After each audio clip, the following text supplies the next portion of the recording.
Le Brésil, en Amérique du Sud, avec plus de 100 millions de femmes, subit les effets du virus Zika. Des experts ont signalé que le virus pourrait accélérer le nombre d'anomalies congénitales sur le fœtus des femmes enceintes.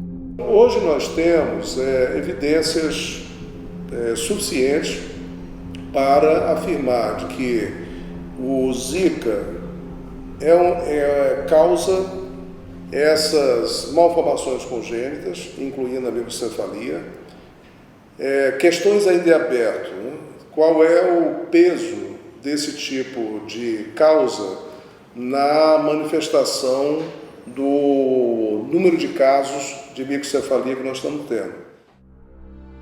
La microcéphalie est une anomalie congénitale où la tête d'un bébé apparaît plus petite que prévu par rapport aux bébés du même sexe et du même âge en raison d'une insuffisance de croissance cérébrale.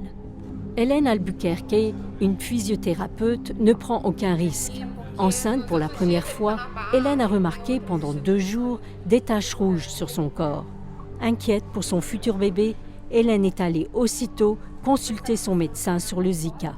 Imagina, você tá vivendo o sonho da sua vida que você queria realizar há anos, sempre quis realizar, sempre quis ser mãe. Aí sua primeira gestação, você no dia que você descobre que você está grávida, você tem acha que você está com Zika.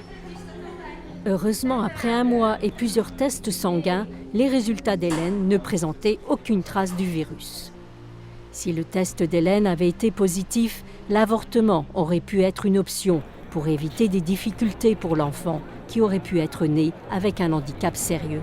É um sofisma dizer que no Brasil o aborto é proibido. Ele é largamente realizado, mas simplesmente as mulheres de classe média, as mulheres ricas, o fazem em condições seguras do ponto de vista de saúde pública, do ponto de vista médico-sanitário, e as mulheres pobres são obrigadas a realizar em condições totalmente seguras, levando a sequelas, sofrimento e muitas vezes morte.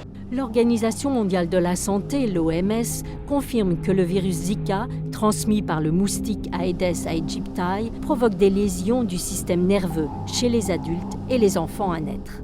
Identifiés pour la première fois en Ouganda en 1947, les symptômes du virus Zika comprennent des éruptions cutanées, des douleurs articulaires et de la fièvre. Le virus s'est maintenant répandu à 35 pays. À lui seul, au Brésil, plus de 90 000 personnes ont été infectées et plus de 1800 cas de microcéphalie ont été enregistrés. Hélène prend les mesures nécessaires pour se protéger du virus Zika jusqu'à ce que son bébé naisse. Eu tô com 2 acompanhamentos, além daqui da Fiocruz, eu tô com a minha obstetra. E assim, eu tenho também, às vezes, procurado fazer, além de um exame, né? Eu tenho me protegido contra o mosquito de novo, né? Eu não tenho deixado de usar repelente várias vezes ao dia, né? Tentando manter, às vezes, com calça, com sapato, com meia, né? Sendo anunciadas vacinas com uma visão que eu diria otimista, mas é possível que aconteça, será um grande feito, né? De que a gente tenha até o final do ano a possibilidade de já estar iniciando os testes clínicos para a colocação da vacina no mercado.